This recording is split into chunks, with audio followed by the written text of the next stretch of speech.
Hola, buenos días.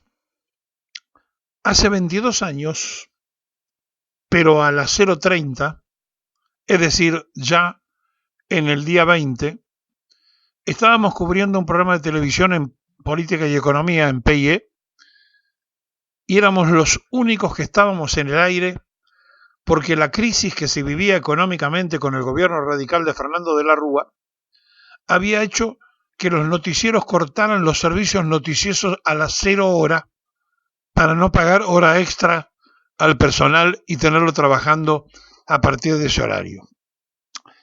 Y ocurrió entonces que nuestras cámaras empezaron a mostrar lo que no hacía la televisión en vivo, lo que no hacían los canales de aire, y entonces un programa de cable se transformó con un fondo de pantalla roja pidiendo la renuncia de Domingo Felipe Cavallo y después del propio presidente de la República y peleándonos con las autoridades del canal que no querían poner esa placa, decíamos, se transformó casi en el único diálogo de la medianoche de hace 22 años.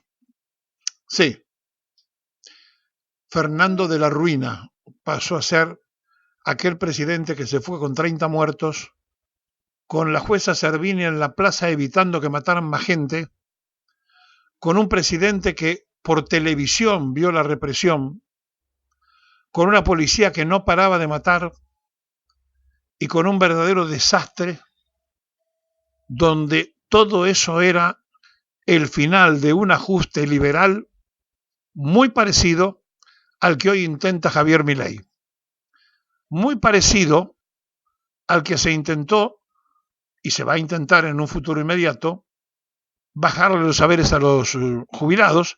En aquella época le habían sacado el 13%, a los trabajadores el 13%, se habían confiscado todos los depósitos bancarios, inventaron el corralito y el corralón, se quedaron con la plata de los ahorristas, están preparando en este mismo momento un proyecto para trasladar la deuda que tienen los bancos con la LELIT a documentos del Tesoro Nacional.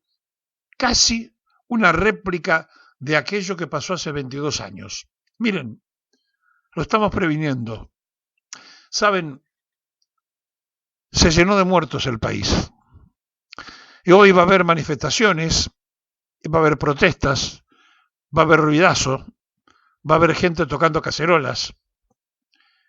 Pero nadie le va a devolver la vida a aquellos argentinos que cayeron, que derramaron su sangre ante una represión brutal de quien había llegado después de ser alcalde de Buenos Aires, igual que Macri, que había hecho solamente 2 obras, bicisenda y ponerle rejas a las plazas.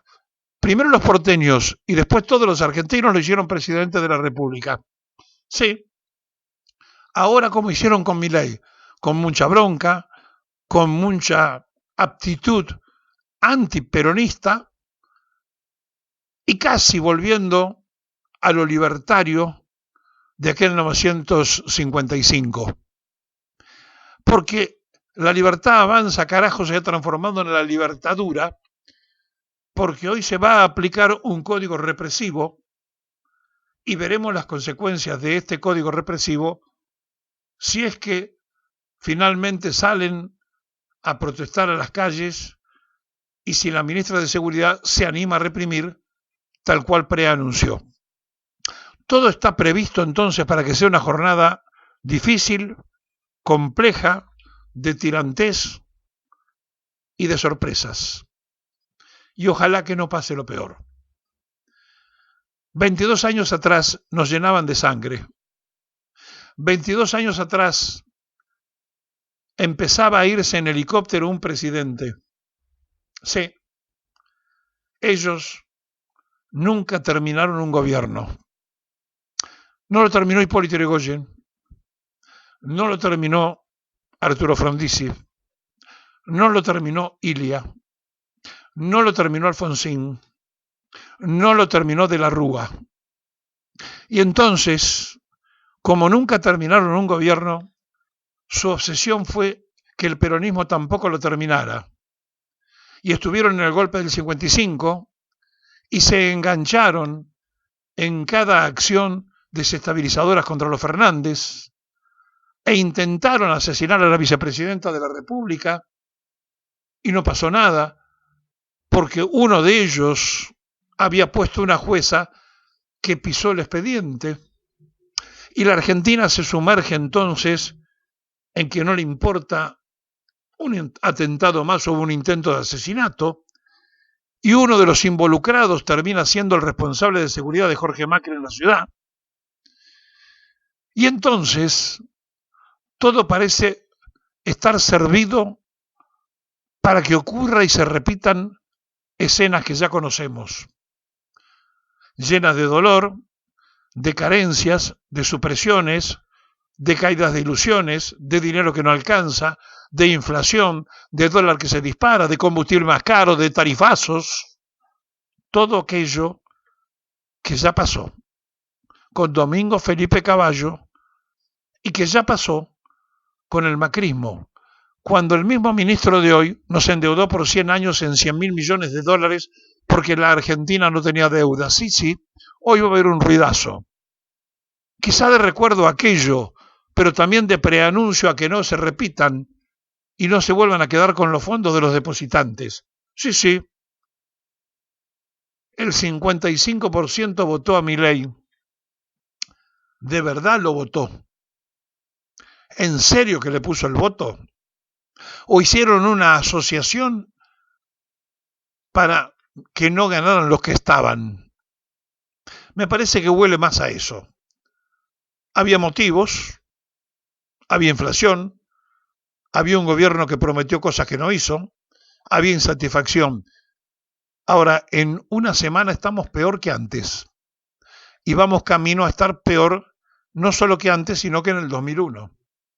Por eso tenemos que ser precautorios, por eso tenemos que saber que hoy es un día bisagra, y por eso tenemos que entender que aquella sangre derramada la traicionaron y la negociaron. Sí, que se vayan todos y que no quede ni uno solo. Y apareció un misterioso que dijo, vamos contra la casta.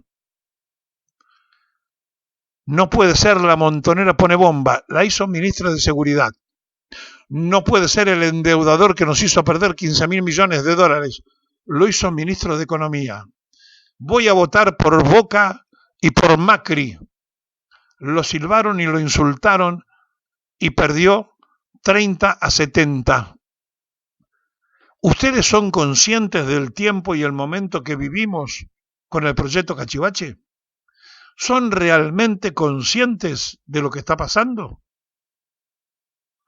Un día como hoy, hace 22 años, todo explotó. La Argentina fue por los aires, pero carentes de memoria, faltos de activistas y de trasvasamiento generacional que expliquen no solo que tuvimos una guerra con los ingleses, no solo que hubo una dictadura que voltó a un gobierno peronista y que fue muy cruel, no solo que desapareció gente, sino que existieron Fernandos de la Ruina y radicales que se fueron con 30 muertos, porque no se explicó todo eso, se repiten experiencias como la de hoy. Ojalá no tengamos que lamentar nunca más lo que pasó hace 22 años. Yo tengo un gran pesar por los episodios de violencia. He visto los episodios por la televisión. He visto los episodios por la televisión.